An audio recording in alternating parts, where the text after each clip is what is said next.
नमस्कार। जनस्वास्थ्यसँग प्रत्यक्ष सरोकार राख्ने कार्यक्रम एभिन्यूज एट हेल्थमा यहाँलाई स्वागत छ। म त्रिगुणा भट्टराई बस्नेत। दर्शकवृन्द, कार्यक्रमको सुरुवात गरौँ स्वास्थ्य सम्बन्धी यो खबरबाट। नेपालमा पनि कोरोना भाइरसको उत्परिवर्तन स्वरूप ओमिक्रोन पुष्टि भएसँगै सर्वत्र चासो र चिन्ता बढेको छ। हाल देखिएका उत्परिवर्तन स्वरूपहरूमध्ये बढी संक्रामक मानिएको ओमिक्रोन नेपालमा पनि पुष्टि भएपछि समुदाय स्तरमा फैलिन हो कि भन्ने आशंका उत्पन्न हुन थालेको छ, जसका कारण सरकारले नयाँ भेरिएन्ट देखिएका संक्रमितको खोजी र परीक्षण दायरा बढाउन आवश्यक रहेको स्वास्थ्य विज्ञहरूले औँलाएका छन्। उनीहरूले सीमा नाकाहरूमा जाँचमा कडाइका साथै क्वारेन्टिन तथा आइसोलेसनमा ध्यान दिनुपर्ने बताएका छन्। साथै नयाँ भेरिएन्टको जोखिम कम गर्न कोरोना भाइरस विरुद्धको बुस्टर डोज उपयुक्त हुने विज्ञहरू बताउँछन्। खोपलाई अलिकति चाहिँ एकदमै तीव्र गतिमा धेरैभन्दा धेरै संख्यामा मान्छेलाई लगाउनु पर्यो, लाखौँको संख्यामा, होइन, 2 लाखभन्दा कमी कुनै दिन पनि हुनु भएन। दोस्रो चाहिँ अब यो बुस्टर डोज जसले 6 महिनाभन्दा अगाडि लगाइसकेका छन् उनीहरूको शरीरको यो रोग प्रतिरोधात्मक शक्ति कम भएको अथवा कमजोर भएको हुन सक्ने अनुमान गरिएको छ। त्यसो भए हुनाले चाहिँ अनि त्यो बुस्टर डोज पनि सुरु गर्नु पर्यो। हाल नेपालमा कोरोना संक्रमणको अवस्था हेर्दा केही कम भएको देखिन्छ, तर दक्षिण अफ्रिकामा पहिलो पटक देखिएको ओमिक्रोन 12 दिनपछि नेपालमा समेत पुष्टि भयो। हालसम्मकै संक्रामक मानिएको भेरिएन्ट नेपालमा पुष्टि हुनाले संक्रमणको जोखिम थप बढाएको छ। विश्व स्वास्थ्य संगठनले समेत दक्षिण पूर्वी एसियामा ओमिक्रोनको उच्च जोखिम रहेको बताएको छ। तर अहिलेको अवस्थामा नयाँ भेरिएन्ट देखिँदैमा डर र चिन्ता मान्नु भन्दा पनि कोरोना संक्रमणबाट बच्न अपनाउँदै आएको स्वास्थ्य मापदण्ड राम्रोसँग पालना गर्नुपर्ने विज्ञ बताउँछन्। यसमा चिन्ता त्रास लिनुभन्दा पनि हामीले नेपाल सरकारले गर्नुपर्ने कर्तव्य र हामी सर्वसाधारणले गर्नुपर्ने जुन सावधानीहरू त्यसमा विशेष ध्यान पुर्याउनु पर्यो भन्ने लाग्दछ मलाई। र अब सम्बन्धित निकायले चाहिँ यो जुन एउटा भित्रिने जुन एउटा सम्भावनाको जुन बिन्दुहरू छ त्यो ठाउँमा चाहिँ परीक्षणको दायराहरू बढाउनु पर्यो भन्ने हो। कोरोना भाइरसको नयाँ स्वरूप ओमिक्रोनको लक्षणबारे पूर्ण रूपमा यकिन भइसकेको छैन, तर अहिलेसम्मको अध्ययनले यो भाइरस पहिला देखिएको भेरिएन्ट भन्दा कडा पुष्टि भइसकेको छ। त्यसैले संक्रमण रोकथाम तथा नियन्त्रणका लागि सरकारले आवश्यक योजना बनाउनु पर्ने देखिन्छ। साथै नागरिकले पनि स्वास्थ्य मापदण्ड पूर्ण रूपमा पालना गर्न जरुरी छ। दर्शकवृन्द, आज हामी कोरोना भाइरसको उत्परिवर्तन स्वरूप ओमिक्रोनको बनावट, यसको स्वरूप तथा यो कति संक्रामक छ भन्ने विषयमा कुराकानी गर्नेछौँ। यसको लागि आज हामीसँग हुनुहुन्छ जीवाणु विज्ञ डाक्टर सन्तोष दुलाल। कार्यक्रममा स्वागत छ यहाँलाई। धन्यवाद। यो कोरोना भाइरसको नयाँ स्वरूपहरू देखिने क्रम अहिले पनि जारी छ। हालै पनि अहिले नयाँ स्वरूप ओमिक्रोन देखिएको छ।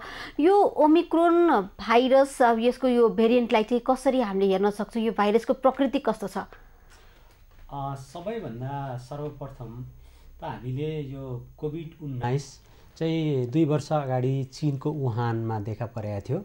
अनि त्यस बेलादेखि चाहिँ यो भाइरस आरएनए भाइरस हो। यो सूक्ष्म जीवाणु जसलाई चाहिँ हाम्रो आँखाले देख्न सक्दैन, यो चाहिँ माइक्रोस्कोपको मद्दतले हामीले हेर्नुपर्ने हुन्छ। यो चाहिँ यो प्रकृतिमा सधैँ परिवर्तनशील हुन्छन् यी भाइरसहरू। यसमा पनि आरएनए भाइरसहरू चाहिँ धेरै परिवर्तनशील हुन्छन् अथवा यिनीहरूमा उत्परिवर्तन चाहिँ भइरहन्छ। त्यस्तै खालको यो आरएनए भाइरस चाहिँ सार्स कोरोना भाइरस 2 अथवा कोभिड-19 को भाइरस हो। यो चाहिँ अब हामीले पनि देख्दा धेरैवटा परिवर्तनहरू चाहिँ को स्वरूपहरू देखिएको छ, जस्तै अल्फा, बिटा, गामा, डेल्टा, अनि त्यसपछि अहिले आएर ओमिक्रोन भनेर चाहिँ अफ्रिका र साउथ अफ्रिकामा चाहिँ देखा परेको छ। अब हामीले सरसरी बुझ्दाखेरि चाहिँ यो भाइरस छ, यसमा चाहिँ यसको आनुवंशिक तत्त्व चाहिँ करिब 29,000 देखि 30,000 चाहिँ आनुवंशिक लेटरहरू, अक्षरहरू हुन्छ, त्यसलाई आरएनए लेटर भनिन्छ। त्यो आरएनए लेटरहरू चाहिँ यसले परिवर्तन गर्छ। अनि यस्तै यो ओमिक्रोन भेरिएन्टमा चाहिँ करिब 50 वटा भन्दा बढी म्युटेसन अथवा उत्परिवर्तनहरू छ र यसको बाहिरी सतह छ जसलाई हामी स्पाइक प्रोटिन भन्छौँ हैन अथवा कोरोना पनि भनिन्छ। त्यो बाहिरी सतहमा चाहिँ करिब करिब 32 वटा उत्परिवर्तन देखिएको छ। जस्तै डेल्टामा 8 वटा जति उत्परिवर्तन थियो स्पाइक प्रोटिनमा र यसमा चाहिँ अलिक बढी देखिएको छ, करिब 2.5 गुणा बढी नै देखिएको कारणले चाहिँ वैज्ञानिकहरू अलिकति चिन्तित, त्रसित र गम्भीर भएको अवस्था चाहिँ हो।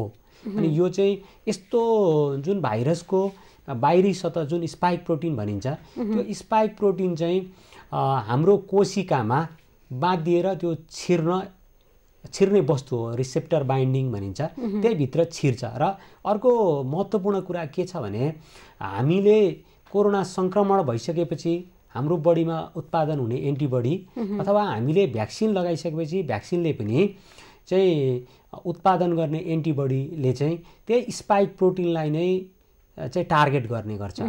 अनि त्यसले गर्दाखेरि यसमा यति धेरै उत्परिवर्तनहरू छ, त्यसले गर्दाखेरि चाहिँ अब बन्ने एन्टिबडीहरूले जुन अहिले प्राप्त उपलब्ध एन्टिबडीहरू छन् अथवा भ्याक्सिनहरू छन् यिनीहरूले पनि काम गर्न नसक्ने हो कि भन्ने खालको एउटा चाहिँ वैज्ञानिकहरूमा जनस्वास्थ्यविदहरूमा चाहिँ एउटा कौतूहल अथवा क्वेसन मार्क चाहिँ उठेको अवस्था चाहिँ छ।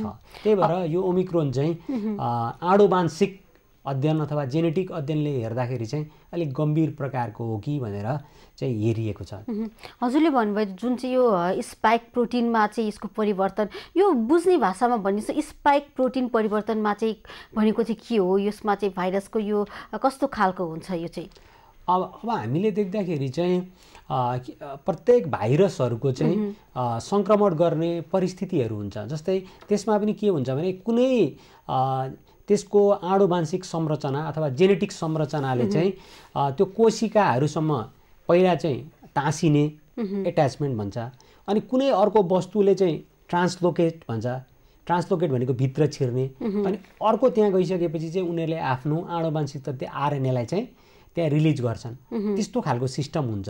अनि यसमा पनि के हो भने त्यो स्पाइक प्रोटिन भनेको बाहिरी जुन छ त्यो वस्तु भनेको चाहिँ जुन त्यो कोशिका हाम्रो रेस्पिरेटरी सेलको कोशिकामा बाँधिने र ट्रान्सलोकेट भएर भित्र छिर्ने चाहिँ महत्त्वपूर्ण संरचना हो। जस्तै अब हामीले पनि के भन्ने भने हामीले चाहिँ तपाईँले हिँड्ने बेलामा हाम्रो खुट्टाहरूले हिँड्छ हैन, समात्ने बेलामा हातले समाते भने जस्तै हात जस्तै उसको चाहिँ त्यो स्पाइक प्रोटिन चाहिँ समात्ने कुरा भयो। अनि समातेर मात्र भित्र छिर्ने कुरामा चाहिँ त्यही संरचनामा चाहिँ तपाईँको चाहिँ लमानौ हाम्रो 5 वटा औँला हुने ठाउँमा तपाईँको 10 वटा औँला बढी भयो भने त 10 वटा औँलाले चाहिँ पक्रिन सक्ने क्षमता राख्ने भयो।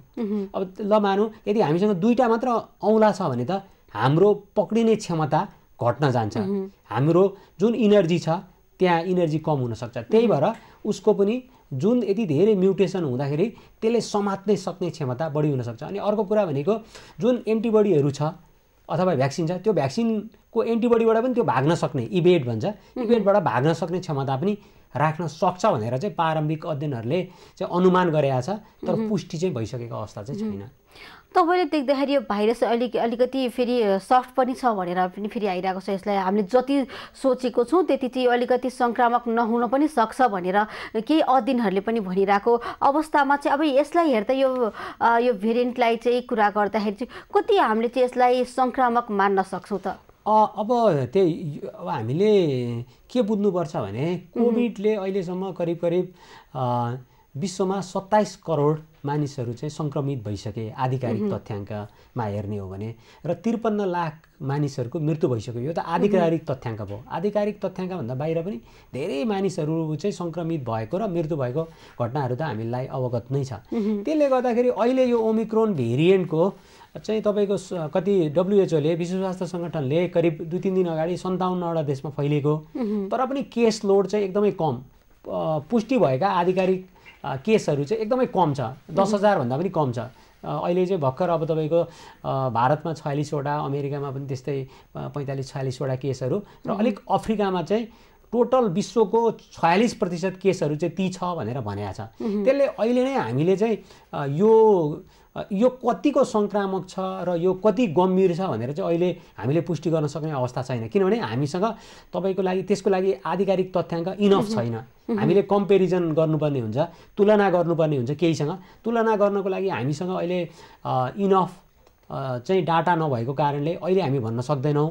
तर केही प्रारम्भिक अध्ययन अनुसन्धानहरूले चाहिँ दक्षिण अफ्रिकामा चाहिँ अहिले चौथो लहर चले जस्तो छ, चौथो वेभ आए जस्तो छ र यसमा चाहिँ ओमिक्रोनले नै गर्दा देखिएको छ भन्ने खालको कुराहरू छ र ओमिक्रोनबाट पुष्टि भएका कतिपय व्यक्तिहरूमा चाहिँ गम्भीर प्रकारको लक्षण नदेखिएको भन्ने खालको चाहिँ प्रारम्भिक पुष्टि भएको छ र त्यो चाहिँ संक्रामक चाहिँ अलि बढी संक्रामक छ भन्ने खालको कुराहरू चाहिँ छिटो सर्न सक्ने चाहिँ भन्ने खालको चाहिँ छ। त्यो चाहिँ अलिकति के छ भने जेनेटिक अध्ययनको बेसबाट हेर्दाखेरि पनि, आधारबाट हेर्दाखेरि पनि के छ भने यसमा जुन अल्फा बीटा गामा डेल्टाको जुन जुन परिवर्तन उत्परिवर्तनहरू छ स्पाइक प्रोटिनमा, त्यो उत्परिवर्तनहरू छ र त्योदेखि बाहेक पनि धेरै उत्परिवर्तनहरू छ भनेपछि यसले चाहिँ अल्फा बीटा डेल्टा गामाकै लक्षणहरू चाहिँ देखाउँछ र डेल्टा भनेको एकदमै संक्रामक हो। अहिले पनि तपाईँले हेर्ने हो भने अमेरिकामा चाहिँ सरेको व्यक्तिहरूमा 99% चाहिँ डेल्टा भेरिएन्टको प्रभुत्व छ। भनेको डेल्टा भेरिएन्टले चाहिँ अहिले धेरैवटा देशहरूमा सङ्क्रमण गरिराखेको अवस्था छ। अहिले पनि तपाईँले दैनिक यो सङ्क्रमितहरूको सङ्ख्या हेर्नुभयो भने करिब करिब 7-8 लाख मानिसहरू अहिले पनि सङ्क्रमित भइरहेका छन् विश्वमा र करिब करिब 8,000 मानिसहरूको मृत्यु पनि यसले गराइराखेको छ। त्यही भएर अहिले हामी चाहिँ नेपालमा चाहिँ दोस्रो अथवा तेस्रो के भन्न सकिन्छ त्यो चरण सकिएको र हामी चाहिँ अहिले अलिकति सङ्क्रमणको तल्लो अवस्थामा छौँ होइन। तर जब हामीलाई ओमिक्रोन हामीलाई पनि सायद लाग्छ दोस्रो अथवा तेस्रो वेभमा चाहिँ दोस्रो वेभ सकिएर तेस्रो वेभ पनि सानो वेभ त आएको थियो जस्तो लाग्छ। त्यसमा पनि हामीलाई चाहिँ यहाँ डेल्टा भेरिएन्ट चाहिँ प्रमुख थियो र अहिले चाहिँ कतिपय देशहरूमा युरोपियन देशहरूमा र अमेरिकाहरू क्यानाडाहरूमा चाहिँ यो डेल्टा भेरिएन्ट चाहिँ सबैभन्दा बढी पाइएको छ। 99% डेल्टा भेरिएन्ट छ भन्ने छ र ओमिक्रोन चाहिँ अब फेरि बिस्तारै आउँदैछ। मलाई लाग्छ डेल्टा भेरिएन्ट जत्तिकै यसको संक्रामक हुनसक्छ तर लक्षण चाहिँ कम हुनसक्छ, त्योभन्दा बढी पनि हुनसक्छ। किनभने जेनेटिक आधारमा हेर्ने हो भने चाहिँ त्यो म्युटेसनहरू पनि छ र त्यसपछि बाहेकका अरू म्युटेसनहरू पनि भएको कारणले यो चाहिँ छिटो सर्न सक्ने हुनसक्छ भन्ने छ। र अहिले तपाईँले दक्षिण अफ्रिकाको कोभिडको केसहरू हेर्नुभयो भने अघिल्लो हप्ताभन्दा 255% वृद्धि भएको छ यो हप्ता। त्यो र धेरैमा चाहिँ यो ओमिक्रोन भेरिएन्ट हो कि भनेर चाहिँ अनुमान गरिएको छ। अनि अर्को जटिल प्रश्न के छ भने यहाँ ओमिक्रोन भेरिएन्टलाई तपाईँले चाहिँ ओमिक्रोन भेरिएन्टै हो भनेर पुष्टि गर्नको लागि चाहिँ त्यसको स्पाइक प्रोटिनको कि सिक्वेन्सिङ गर्नु पर्यो भनेको जेनेटिक अध्ययनको प्रत्येक आरएनए लेटरहरू चाहिँ हामीले अध्ययन गर्नु पर्यो या त कि त अब हामीले होल जिनोम सिक्वेन्सिङ भन्छ त्यसको 29,000 देखि 30,000 आरएनए अक्षरहरूलाई नै हामीले चाहिँ अध्ययन गर्न सक्नु पर्यो अथवा हेर्न सक्नु पर्यो। त्यो छ तर त्यो सबै नमुनामा गर्न सक्ने चाहिँ अवस्था हुँदैन किनभने त्यो एकदमै खर्चिलो पनि छ। त्यसको लागि विशिष्ट खालको चाहिँ ल्याब पनि चाहिन्छ हैन, सोफिस्टिकेटेड ल्याब, धेरै होल जिनोम सिक्वेन्सिङ गर्न सक्ने इन्स्ट्रुमेन्टहरू भएको, अनि त्यसपछि एक्सपर्टिजहरू हैन, अनि विशेषज्ञहरू पनि आवश्यक पर्ने हुन्छ। त्यसले गर्दाखेरि सबै नमुनामा गर्न असम्भव पनि छ। त्यही भएर अहिलेको अवस्थामा चाहिँ ओमिक्रोन भेरिएन्ट कति फैलिँदैछ भन्ने कुरा चाहिँ भन्नलाई अलिकति गाह्रो छ। यो अब यो ओमिक्रोनलाई चाहिँ खोपले पनि काम गर्छ कि गर्दैन भन्दाखेरि अहिले WHO ले चाहिँ हाम्रो यो बुस्टर डोज दियो भने चाहिँ 75% सम्म चाहिँ काम गर्ने भनेर पनि आइरहेको छ। यसमा चाहिँ के भन्नुहुन्छ, यो यति नै हुन्छ कि यो भन्दा बढी के छ यसको चाहिँ अहिले? यसमा चाहिँ के छ भने आजभन्दा करिब 1 हप्ता अगाडि मोडर्ना जुन भ्याक्सिन छ मोडर्ना कम्पनीको त्यो CEO भनेको प्रमुख हुनुहुन्छ उहाँले चाहिँ के भन्नुभएको थियो भने सायद मोडर्नाको mRNA बेस्ड भ्याक्सिन हो, त्यो राम्रो मानिन्छ, अमेरिकामा छ। त्यो मोडर्नाको खोपले चाहिँ यो जुन ओमिक्रोन भेरिएन्टलाई काम गर्न सक्ने क्षमता नहुन पनि सक्छ र हामीले चाहिँ यो भेरिएन्ट विशेषको खोपहरू चाहिँ हामी बनाउन तत्पर छौँ। त्यसको म्युटेसनको आधारलाई अध्ययन गरेर त्यसलाई नै आधार मानेर हामी खोपहरू तयार पार्छौँ र हामीलाई खोप तयार पार्नको लागि अझै 2-3 महिनाको समय लाग्न सक्छ भनेर चाहिँ उहाँले भन्नुभएको थियो। र 2 दिन अगाडि चाहिँ फेरि फाइजर र बायोन्टेक भन्छ, यो पनि एउटा चाहिँ फाइजरको भ्याक्सिन भनेको mRNA बेस्ड भ्याक्सिन, एकदमै यसको चाहिँ प्रभावकारिता राम्रो छ भन्ने खालको कुराहरू पनि हामीलाई पहिल्यैदेखि पनि थाहा छ।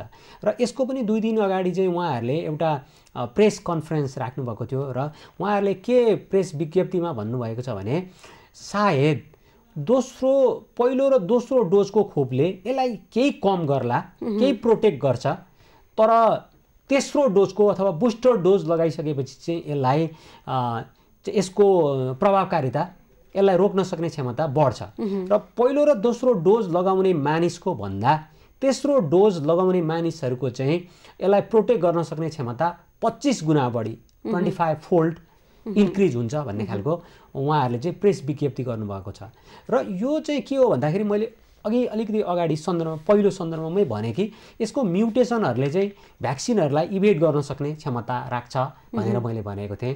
जुन चाहिँ यो भाइरस चाहिँ यो प्रकृतिमा अथवा यो प्लानेटमा अझै पनि बाँच्न कोसिस गरिराखेको छ, यो छ। अब यस्तो छ, अब के छ भन्दाखेरि अहिले चाहिँ यो भाइरस चाहिँ आफू परिवर्तनशील गरिराखेको छ र अहिले भएका सम्भावित र जुन हामीसँग उपलब्ध भ्याक्सिनहरू छ तीसँग पनि यसले चाहिँ डिफेन्स कम्पिट गरिराखेको छ, फाइट गरिराखेको छ भनेर चाहिँ हामीले अहिले बुझ्न सक्छौँ। यसको यो अध्ययनहरू पनि भइरहेछ, विभिन्न खालका तथ्यहरू पनि बाहिर आइरहेको छ। के भनेको पनि छ भने यो ओमिक्रोन चाहिँ हावामा फैलन सक्ने पनि हो कि भनेर आशंका पनि अहिले गरिएको छ। अब यो भाइरस चाहिँ हावामा फैलिएको अवस्थामा चाहिँ यसले जोखिम कति बढाउँछ त? अब यस्तो हो, खासमा चाहिँ पहिलाको जुन भ्याक्सिन पहिला डेल्टा अल्फाहरू यो कोभिडको छ, उनीहरू पनि सायद केही समय त हावामा बाँच्छ नै, त्यही भएर सर्ने हो। किनभने हामीले खोक्ता हाच्यौँ गर्दाखेरि चाहिँ हामीले हजारौँ 10,000 भाइरसका साना हाम्रो त्यो साना थुकको कणहरूमा भाइरसहरूलाई हामीले फाल्छौँ र नजिकै व्यक्ति बस्नुभएको छ उहाँहरूले चाहिँ त्यस्तो खालको कुनै प्रोटेक्सन लगाउनु भएको छैन, मास्कहरू लगाउनु भएको छैन भने उनीहरूले इनहेल गर्नुहुन्छ, त्यही भाइरसलाई चाहिँ फेरि श्वास प्रश्वासबाट भित्र लानुहुन्छ र यो सर्न सक्ने सम्भावनाहरू चाहिँ छ। त्यही भएर यो अब मलाई लाग्छ हावामा त केही समय त अवश्य नै छ, तर कति लामो समयसम्म हावामा बस्न सक्छ भन्ने खालको चाहिँ अहिले पनि यो अध्ययनकै क्रममा छ। अब यो ओमिक्रोन नेपालमा पनि पुष्टि त भयो, यद्यपि 2 जनामा अहिले स्वस्थ भइसकेको भनी पनि आइरहेछ। अब यो भाइरसको जोखिम चाहिँ नेपालमा कति देख्नुहुन्छ? अब हामीले चाहिँ अलिकति परिदृश्यलाई फर्केर हेरौँ हैन। पहिलो वेभ चाहिँ कतिपय ठाउँहरूमा आउँदाखेरि हामीले भन्यौँ नेपालमा त कोरोना नै आउँदैन हैन, हामीसँग त्यस्तो खालको चाहिँ इम्युन पावर छ भन्ने खालको कुरा भयो। तर हामीले त्यति बेला भन्यौँ होइन, किनभने विश्वको ट्रेन्डलाई नै फलो गर्ने हो। त्यो भइसकेपछि हामी पनि जोखिममा छौँ, नेपालमा पनि पहिलो वेभ आउँछ, कोरोनाले इम्प्याक्ट गर्छ भन्ने भयो। अनि त्यसपछि पनि कोरोना आयो र पहिलो वेभमा पनि करिब मान्छेहरूलाई नै थकान पारेर गयो। त्यसपछि चाहिँ फेरि कोरोना घटिसकेपछि हामीले के गर्यौँ भने अरू देशहरूमा पनि चाहिँ अर्को दोस्रो वेभहरू आइरहेको थियो। विभिन्न किसिमका स्वरूप परिवर्तित कोभिड-19हरू थिए त्यति बेला पनि। अनि भारतमा डेल्टा भेरिएन्ट जब देखा पर्यो, अनि डेल्टा भेरिएन्ट चाहिँ अब बिस्तारै बढ्न थालिसकेपछि त्यहाँको अवस्थाले गर्दाखेरि हाम्रोमा पनि एकदमै ठुलो आक्रामक रूपमा चाहिँ दोस्रो वेभ आयो हैन। हामी सबैलाई अवगत छ, एकै दिन चाहिँ 9,000 भन्दा बढी मानिसहरू सङ्क्रमित भएको, एकै दिन 255 जना भन्दा बढी मानिसहरू मृत्यु भएको हैन। अनि चाहिँ ठुलो यसले चाहिँ असर गरेको थियो त्यति बेला र त्यसपछि अहिले घटिसकेको छ। तर अहिले अब हामीलाई के छ भने हामीले बिर्सिसक्यौँ, नेपालमा चाहिँ अब कोरोना छैन, अब कोरोना आउँदैन भनेर हामी लागिरहेका छौँ। तर तपाईँले हेर्नुभयो भने ओमिक्रोन भेरिएन्ट भारतमा फैलिरहेको छ। हिजो अस्तिसम्म करिब 50 जना जति मानिसहरूमा ओमिक्रोन देखा परिसकेको छ। र भारत र नेपाल भनेको कुनै पनि तपाईँको चाहिँ ओपन बोर्डर सिस्टम छ हैन, खुल्ला आवाजावतले गर्दाखेरि मानिसहरू जतासुकै पनि आउन सक्छन्। र भारतमा पनि बिस्तारै अब कोरोना बढ्ने क्रम छ, किनभने यो विश्वकै परिपाटीलाई पछ्याउने हो यो हैन। त्यसले गर्दाखेरि चाहिँ मेरो विचारमा हामीमा पनि यदि ओमिक्रोन एकदमै संक्रामक छ, छिटो सर्न सक्छ भने हामीमा पनि यो जोखिम छ। हामीले पनि तेस्रो वेभको लागि चाहिँ जोखिम हामीसँग हुन्छ, अवश्य नै हुन्छ र यसको लागि चाहिँ हामीले पूर्व तयारी गर्नुपर्ने छ जस्तो लाग्छ मलाई। यो भाइरसहरूको यो म्युटेसन यसको यो परिवर्तन हुन्छ नि जुन चाहिँ यसलाई सामान्य नै मानिए पनि कोरोना भाइरसको जुन चाहिँ चीनबाट देखेको धेरै ती परिवर्तन हुनु र अहिलेसम्म आइपुग्दाखेरि एकदमै सङ्क्रामक खालका यो स्वरूपहरू देखिनुमा चाहिँ के देख्नुहुन्छ? यसको स्वरूप नै यस्तो हो कि यो भाइरसको प्रकृति के छ यसको चाहिँ? अब यसलाई चाहिँ हामीले भाइरसको एउटा आफ्नो नेचर भनौँ होइन, प्राकृतिक नियममा चाहिँ के छ भने तपाईँले जुन हाम्रो रुगाखोकीको भाइरस हुन्छ इन्फ्लुएन्जा भाइरस, त्यो इन्फ्लुएन्जा भाइरस पनि लामो समयदेखि यो पृथ्वीमा उनीहरू छन् र आजभन्दा 100 वर्ष अगाडि स्पेनिस फ्लू भनेर तिनीहरूले नै ठुलो चाहिँ महाव्याधि गरेको थियो तिनीहरूले होइन। त्यति बेला धेरै मानिसहरूको मृत्यु भएको थियो, संसारमा पनि फैलिएको थियो।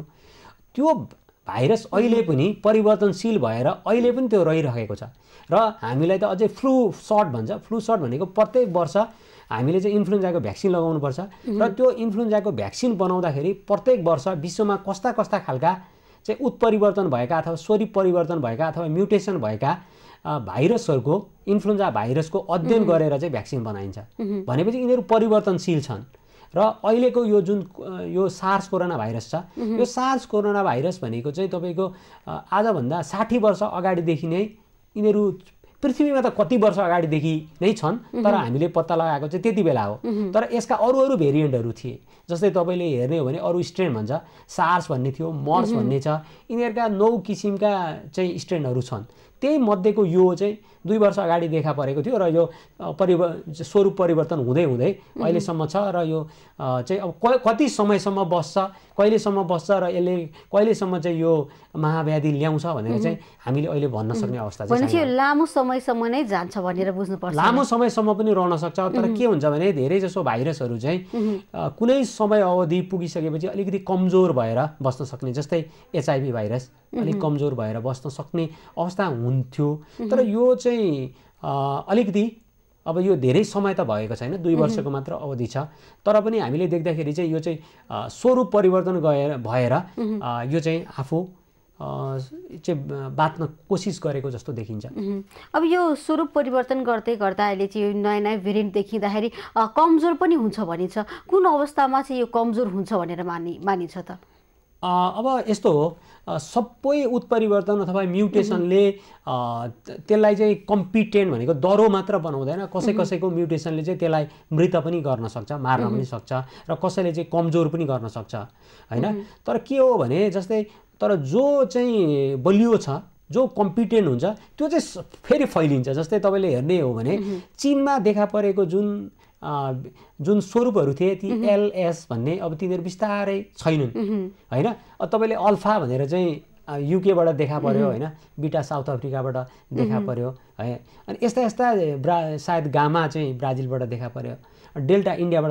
अब डेल्टा पनि बिस्तारै मेरो विचारमा डेल्टा अहिले चाहिँ युरोपियन देशहरूमा आक्रामक रूपमा अहिले फैलिरहेछ, तर डेल्टालाई पनि ओमिक्रोनले चाहिँ सायद हटाइदिएर ओमिक्रोन अगाडि बढ्छ होला, किनभने यो भाइरसको नेचर अन्तर्गत जो बलियो छ होइन, अब यो चाहिँ त्यही मात्र चाहिँ प्रभुत्व जमाउँछ र त्यही फैलिन्छ। भनेपछि त्यो पुरानो भाइरसहरू चाहिँ त्यो अलिकति कम हुँदै नयाँले चाहिँ कमजोर भएर तिनीहरू फेज आउट हुने र अर्को नयाँ चाहिँ भाइरस आउने, अलिक शक्तिशाली आउने र त्यसले चाहिँ रुल गर्ने जस्तो चाहिँ देखिन्छ। भनेपछि अबको अवस्थामा चाहिँ डेल्टा अन्य खालका यो स्वरूपले भन्दा पनि अब ओमिक्रोनले चाहिँ अलिकति प्रभुत्व जमाएर अलि सङ्क्रमण दर बढाउँछ भन्न मिल्छ? अहिले नै भन्न चाहिँ सक्ने छैन, किनभने डेल्टा पनि त्यत्तिकै अहिले चाहिँ प्रभुत्वकारी छ। डेल्टा पनि धेरै ठाउँमा फैलिरहेछ। अहिले पनि तपाईँले हेर्ने हो भने धेरै कोरोनाको केसहरूमा करिब 90% भन्दा बढी चाहिँ जसलाई चाहिँ कोभिड गराउँछ त्यो चाहिँ डेल्टा भेरिएन्टले नै गराइराखेको अवस्था छ। सायद मलाई लाग्छ अबको यो जुन केही समयपछि यो अब क्रिसमस चाडहरू आउँदैछ, नयाँ वर्ष आउँदैछ, यो सकिसकेपछि चाहिँ अलिकति डेल्टा कम भएर ओमिक्रोन अगाडि बढ्ने हो कि भनेर अनुमान चाहिँ गर्न सकिन्छ।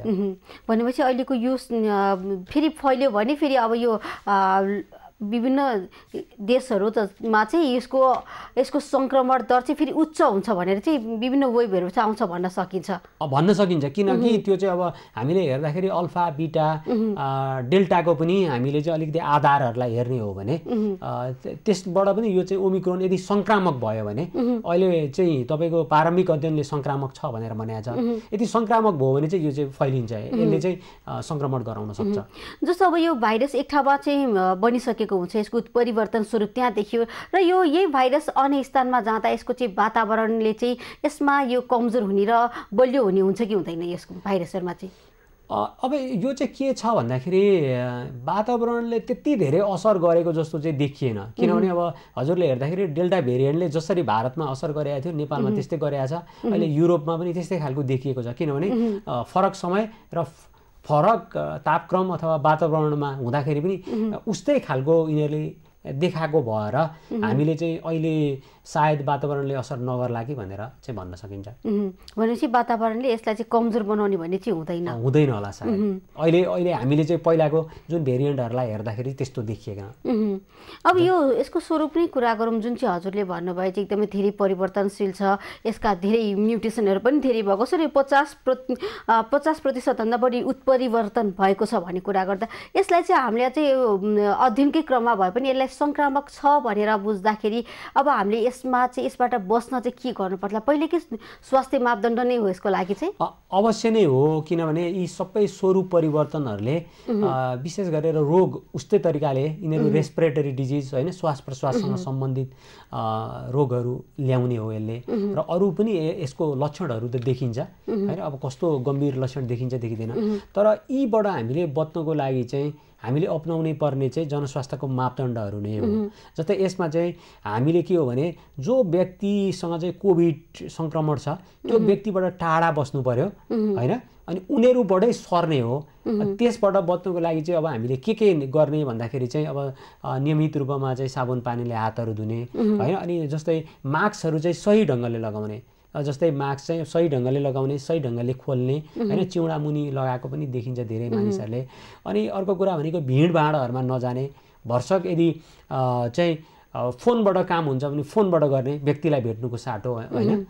अनि अर्को कुरा भनेको चाहिँ तपाईँको खोपको एकदमै आवश्यकता छ, किनकि अहिले पनि देखिएको छ कि यदि 2 डोज खोप लगाएको व्यक्तिमा चाहिँ खोप नलागेको व्यक्ति भन्दा मृत्यु हुने सम्भावना, कोभिडको कारणले मृत्यु हुने सम्भावना 14 गुणा कम छ।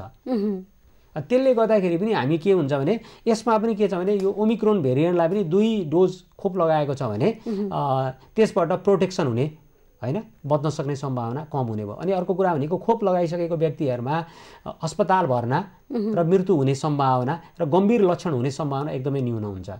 त्यसले गर्दाखेरि चाहिँ अब अहिले चाहिँ अब ओमिक्रोन भेरिएन्ट फैलिन लाग्यो भने पनि अब हाम्रो लक्षित वर्गमा अहिलेसम्म नेपालमा 46%लाई हामीले पूर्ण रूपको खोप लगाएका छौँ। नेपालको जनसङ्ख्याको करिब 30%लाई खोप लगाएका छौँ। त्यो भएर यो खोपको चाहिँ लक्षित वर्गलाई पनि भरसक 100% पूर्ण रूपको खोप लगाउँ र दीर्घ रोगीहरूलाई चाहिँ अब सकिन्छ भने बुस्टर डोज पनि लगाउन कोसिस गरौँ होइन। त्यसले चाहिँ अब धेरै प्रोटेक्ट गर्छ भन्ने खालको कुराहरू छ। र खोप चाहिँ हुँदै पनि अझै पनि कति चाहिँ खोपहरू भण्डारण गरिराखिएको छ, त्यो खोपहरू चाहिँ खोप अभियान चलाएर लगाउँ होइन, भिडभाडमा नजाने अर्को कुरा भइहाल्यो। अनि भौतिक दूरी, सामाजिक दूरीहरू पनि कायम राखौँ होइन। आफूले आफ्नो स्वास्थ्यलाई राम्रोसँग चाहिँ ध्यान दियौँ भने चाहिँ हामीलाई कोरोना मात्र होइन, कोरोना जस्तै अरू खालका चाहिँ ड्रपलेट इन्फेक्सनहरू, रोगहरूबाट पनि हामी बच्न सक्छौँ। यो नयाँ खालका यो स्वरूप देखिरहेछ कोरोना भाइरसको, अनि नेपालमा चाहिँ भने चाहिँ अहिले स्वास्थ्य मापदण्ड पनि त्यति धेरै राम्रोसँग पालना नगरेको पनि देखिन्छ र सभा सम्मेलनकै कुरा गरौँ भने त्यो पनि मजाले भइरहेछ। यस्तो अवस्थामा चाहिँ नेपालमा अब भावी दिनमा चाहिँ जोखिम कति हुन्छ? यो ओमिक्रोनले नेपालमा पनि अब 2 जनामा पुष्टि भयो, यद्यपि यसमा अहिले अन्यमा देखिएको छैन। यो भाइरस पुष्टि भयो र पछि यो फैलिने क्रममा भने चाहिँ यसले कतिको क्षति गर्छ होला त? अहिले चाहिँ तपाईँले हेर्नु भने हाम्रो दैनिक तथ्याङ्क हेर्ने हो भने करिब 200 भन्दा बढी मानिसहरू चाहिँ अहिले पनि सङ्क्रमण पुष्टि भइराखेको अवस्था छ र करिब 2 जना 3 जना मानिसहरूको कोभिडको कारणले मृत्यु पनि भइरहेको छ। सायद त्यो डेल्टाले गर्दा पनि हुनसक्छ। अनि हामीले चाहिँ अहिले ओमिक्रोनको मात्र होइन, डेल्टाको पनि हामीलाई थ्रेट छ, किनकि हामी पूर्ण रूपमा हामी सङ्क्रमण फ्री भइसकेको अवस्था छैन हैन। त्यही भएर अहिले पनि जनसभा चाहिँ गर्ने हैन, जनस्वास्थ्यको मापदण्ड नअपनाउने, भिडभाड गर्ने हो भने चाहिँ हामीले जोखिम निम्त्याइराखेका छौँ। हामी चाहिँ लापरवाही गरिराखेका छौँ कि कोभिडलाई केही होइन भनेर हैन। त्यो भएको कारणले चाहिँ कोभिड अहिले सकिएको छैन। कोभिडको जोखिम पहिला जस्तो थियो अहिले पनि त्यस्तै छ हैन। अझै ओमिक्रोन भेरिएन्ट स्वरूप चाहिँ देखिएर गम्भीर अवस्था निम्त्याइराखेको छ भने हामीले चाहिँ जनसभा गर्दाखेरि पनि कसरी चाहिँ जनस्वास्थ्यको मापदण्डहरू अपनाउने भन्नेतिर चाहिँ ख्याल गर्नुपर्छ होला भन्ने लाग्छ मलाई। यो डेल्टा हुन्छ नि भेरिएन्ट र अनि ओमिक्रोन भेरिएन्ट चाहिँ एकैचोटि एकजनालाई लाग्न सक्छ कि लाग्न सक्दैन, यो चाहिँ प्रश्न दिनुहोस् न। कतिलाई लाग्छ एउटै भाइरस एकैजनालाई लाग्छ कि लाग्दैन भन्ने पनि धेरैलाई कौतूहलता हुन्छ। सो एकजनालाई मलाई अब जस्तो मानौँ डेल्टा लागेको छ कोरोना भाइरसमा चाहिँ, त्यसमा ओमिक्रोन फेरि सङ्क्रमण हुने सम्भावना हुन्छ कि हुँदैन? यसमा चाहिँ सायद मेरो विचारमा चाहिँ लाग्न सक्छ, किनकि कहिलेकाहीँ चाहिँ कोही व्यक्तिमा चाहिँ जुन एउटा भाइरस छिर्छ त्यही भाइरस पनि परिवर्तनशील भइराखेको हुन्छ हैन। अनि परिवर्तन भएर नै बनेको हुन्छ भनिसकेपछि चाहिँ लाग्न सक्ने सम्भावना भयो। अर्को कुरा ओमिक्रोन भेरिएन्टमा प्रारम्भिक अध्ययनले चाहिँ रिइन्फेक्सन भनेको पुनः सङ्क्रमण हुने सम्भावना चाहिँ बढी छ भन्ने खालको चाहिँ केही प्रारम्भिक तथ्यहरू पनि फेला परिसकेका छन्। तर पुष्टि अझै विस्तृत अध्ययन अनुसन्धानले त पुष्टि गर्न अझै बाँकी छ। तर पुनः सङ्क्रमण गराउन सक्ने क्षमता चाहिँ यसमा धेरै छ भन्ने खालको कुरा पनि ओमिक्रोन भेरिएन्टमा चाहिँ गरिएको छ। कार्यक्रममा आउनुभयो र यो भाइरसको बारेमा यति धेरै जानकारी दिनुभयो, यसको लागि चाहिँ धेरै धेरै धन्यवाद। मलाई पनि यो एबी न्युज हेल्थले चाहिँ बोलाएर ओमिक्रोन भेरिएन्टको बारेमा केही तथ्यहरू अथवा केही कुराहरू राख्न दिनुभएकोमा म एबी न्युज टेलिभिजनलाई धन्यवाद र आभार प्रकट गर्दछु। दर्शकवृन्द, आज हामीले कोरोना भाइरसको उत्परिवर्तन स्वरूप ओमिक्रोनको बनावट, यसको स्वरूप तथा यो अन्य भाइरसको तुलनामा कति फरक छ भन्ने विषयमा कुराकानी गर्यौं। रोगको बारेमा जानकारी तथा यसको समाधान खोज्ने कार्यक्रम एबी न्युज एट हेल्थ आजलाई तिनै। खबर भित्रको खबरका लागि हेर्दै रहनुहोला एबी न्युज खबर। नमस्कार।